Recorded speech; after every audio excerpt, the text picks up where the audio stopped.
My friends and my family, this is Trevor Chapman. Modern day man, entrepreneur, achiever, purveyor of the good life, student of life, marketer.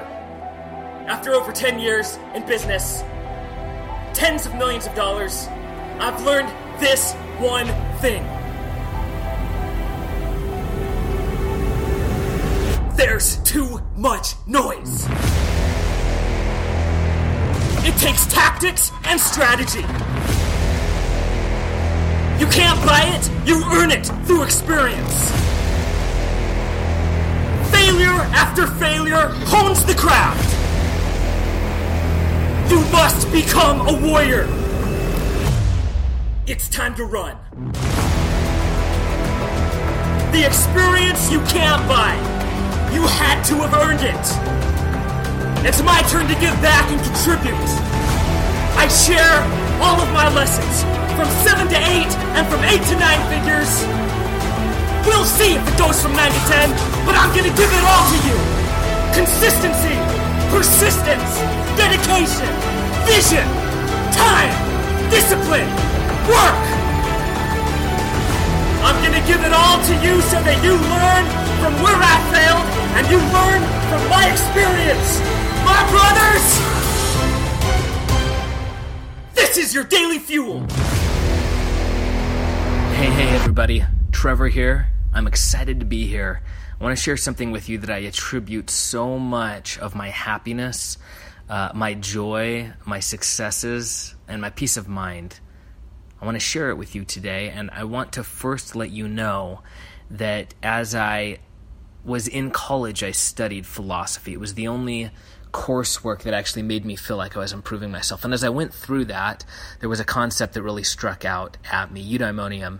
In other words, this concept that everything that you do because it will bring X, which will bring Y, and ultimately the core of every decision, you ultimately believe that it will bring you happiness in some form or another. Now, happy and happiness, those are fickle words that change their meaning. And so in my life, I've decided that there's a difference between happiness and long-term joy. So what I value in my life most is peace of mind and joy. To describe peace of mind, I'm going to describe what it is not. Do you remember when you were in school, you did something, you know that when you get home, principal's going to call your parents. And that sensation as you're on the bus or as you're walking or driving home, that sensation that very soon your parents are going to know, that is the opposite of peace of mind. So I value peace of mind and an underlying current of joy in my life more than anything else. And having achieved that after ups and downs, at least now, who knows, something could happen in the future, but I live with a set of principles and daily practices that I hope will curb any onset of anything that would stop me from experiencing those emotions or that state. It's not an emotion, it's a state of being. Well, long preamble to tell you one thing that I attribute so much of my peace of mind and my joy to, and that was this concept of marrying data or information or learning, education, with ritual. And I'm going to explain to you how I did that. For many years, my audience knows that I knocked doors. That's how I built my companies, from pest control to security to solar. They were door-to-door companies. And I can relate to you another time my thesis that query-based marketing or people searching for something leads every participant in a race to the bottom, highest quality product at the lowest price. Whereas when you engage in disruptive marketing, online or otherwise, and you bring something to them, you can sell at any perceived value that you can effectively illustrate. Which is why I continued to build by door to door instead of yellow pages or other methods, right? Because I wanted to get them without them realizing it, that they were interested, realizing that they were interested, lead them through the sales cycle, have my teams do this. Obviously, you can't scale and grow doing everything yourself. and then eventually see the value in what our price was. And of course, we had to be competitive, but we were always on the highest, uppermost portion. Many of the things I sell online are 4 or 5 times the price on Amazon, but they're not searching Amazon. They're fulfilling that immediate need to have something because I've illustrated it, or my ad department has so well that they say, oh, $399 for that? That's a steal of a deal. I'm going to buy that right now. So, having said all that, on my long drives, because eventually when I had multiple offices in multiple states, Florida, Arizona, California, Utah, I would drive during the summers from place to place. And on the long drives, I consistently, without fail, spent the dozens of hours each day listening to the 17 Laws of Success by Napoleon Hill. Now, I know that Napoleon Hill has kind of turned from this buzzword to just this, outdated author, but that's the book Think and Grow Rich, right? And there's different principles there. The 17 Laws of Success impacted me by making me entirely excited about improving who I was, because it would allow me to accomplish way more than I otherwise would have.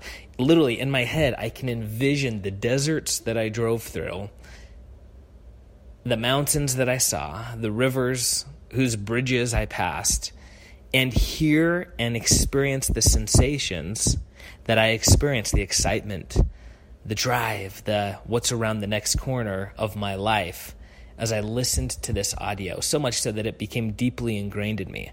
And those 17 laws I considered often, in the stories with which he used to illustrate these laws became ingrained in my life, so much so that I attempted to fulfill them myself. Now, that was the long form. That was the days and weeks and months.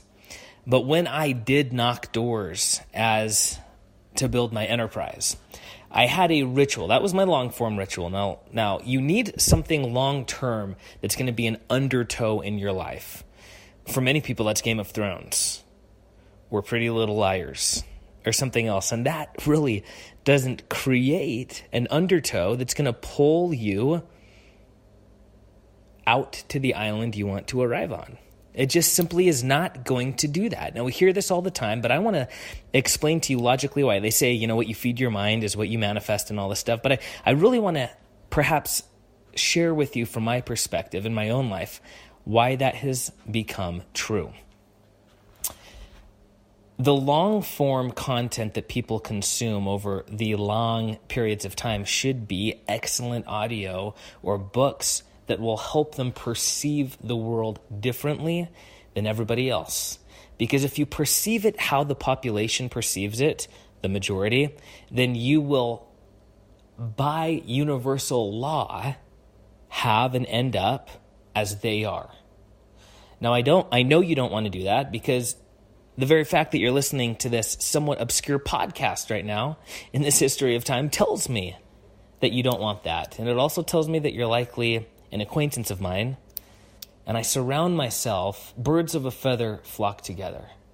And I know myself potentially better than anybody else. Why wouldn't I? I've gone through the inner workings of my mind and attempted to mold myself and carve myself into the vision of what I see myself as in 10 years. And it's interesting because I don't see Trevor. I see this persona, this man. Dude, this man's man. A Marcus Aurelius, a Seneca, leadership aspects, Caesar. I've got all these individuals who I've molded, and then I say, okay, that's the guy. That's the guy. That's my mentor. That's more than my mentor. I want to mimic his behavior, his thought process, everything about him. And you can't understand his thought process and behavior because I know that guy 10 years down from me, I can't be him tomorrow. But over 10 years, I can. And I've created that vision of him through the content, the undertow content, the content that is your daily Game of Thrones, right? That ritual over years and years. Now, the thing is, you've got to marry long-form content, the undertow. You've got to marry the undertow with daily punches. Because what you do daily is the thing that determines where you'll be in 10 years. Now, you can get on the road and go forward, right? And in 10 years, as long as you stay on that road, the Undertow, eventually you'll get there. But the speed with which you get there is based on your daily action. So remember, you've got your long form content, the Undertow, and you're on that road. Too many people get on that road and just kind of stay stationary. It requires movement forward. The movement forward now is based on the daily action. And it is far easier to get disrupted on the daily action than on the Undertow. So the daily action requires something different. For me, it required building my enterprise, gathering customers, serving those customers, and then finding more like them and serving the existing customer base I had better. And I did that, like I said in the beginning, through knocking doors. It's not an easy thing to knock doors. Knocking doors for me is the equivalent potentially of you sitting in front of that computer and crunching numbers, or you jumping on the phone and making all those cold sales calls every day, or jumping in your vehicle and taking that commute, knowing that you can listen to morning talk radio or something else. Like, we all have our daily knocking doors, and it's what builds the foundation. It's what pushes you forward on the road. Imagine a video game where you're button smashing A and B to move down the path, right? The path and movement are two separate things. Your Undertow is determined by the long form content you consume over a long period of time. Your movement forward is based on daily. So what did I do daily to be able to do this? Because if you talk to anyone who's knocked doors, and it's become something rather large with companies like Vivint and others out there who grow to become billion-dollar behemoths and are acquired for billions of dollars simply through the use of dudes knocking doors and gals knocking doors. You'll ask any of them, and the biggest hassle they have is actually getting out of the car and starting the knocking. And I knew that, so I had to remove that as an obstacle. I did that through a variety of ways. To throw some out there about not what I'm going to talk about, a massive goal board, visibly seeing as I got sales, marking them off, writing their names, having, the checks that I had, everything that I had written down, right? I was able to see that, but that's not what got me out there, because that motivated me over the long term. How did I stay motivated in the short term? I'll tell you what my ritual was, and while it may not pertain directly to your own daily progress forward, I hope that you can take it and apply it to your life. Much like in the movie The Gladiator, when he would reach down before a fight, he would pick up sand, rub his hands together. This act I have taken as symbolism of getting in state. Before every fight, he did this, and it got him in a state appropriate to go all in on the fight. I took that same concept into my enterprise building ritual, and this is what I did. I made sure that I had at least a 30-minute drive to get to my area. During those 30 minutes, I listened to the audiobook, The Richest Man in Babylon. Now, while that sounds like something horrific, because we often associate Babylon with, the bad part of civilization and everything, but no. Don't take the title aside. The Richest Man in Babylon is a book about financial principles and building an empire to yourself, building an estate for your future. It made me motivated in the short term, and that's why I listened to it. It made me excited right now. I would stop at the same gas station every day. I would get the same drink every day. Back then, I didn't have text messages, really, or a phone call, so I didn't have to worry about my social media. But if I had, I would have put my phone in airplane mode to not get any sort of notification that would pull my mind away. My mind would become honed as I listened to this. I would get in state by stopping by that same gas station, using the restroom, grabbing a drink. I would pull into the neighborhood, and after 30 minutes of this, the moment I got out, you could not stop me because I was absolutely consumed with building the future I wanted. And I knew that right now, while this may not be the best solution in a year or 5 years, today, this very moment, there is nothing better that I can do to build the estate for my future and my family's future than this one thing, which was for me, getting out and knocking those doors. I would run from door to door, jog. In an attempt to get my first sale, I would repeat under my breath, 1, 1, 1, 1, 1, in between doors. As soon as I had that first sale, 2, 2, 2, 2. And I would continue all the way up to 17, my best day.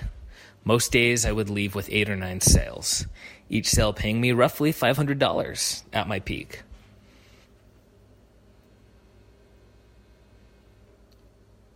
In what way is it best for you to say 1, 1, 1, 2, 2, 2? What ritual can you create to marry with your undertow? Everybody has their undertow. They know where they want to go.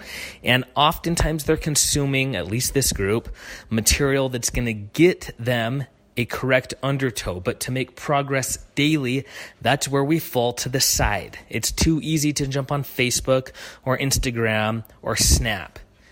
There's too many distractions. As I say in the beginning, there's too much noise.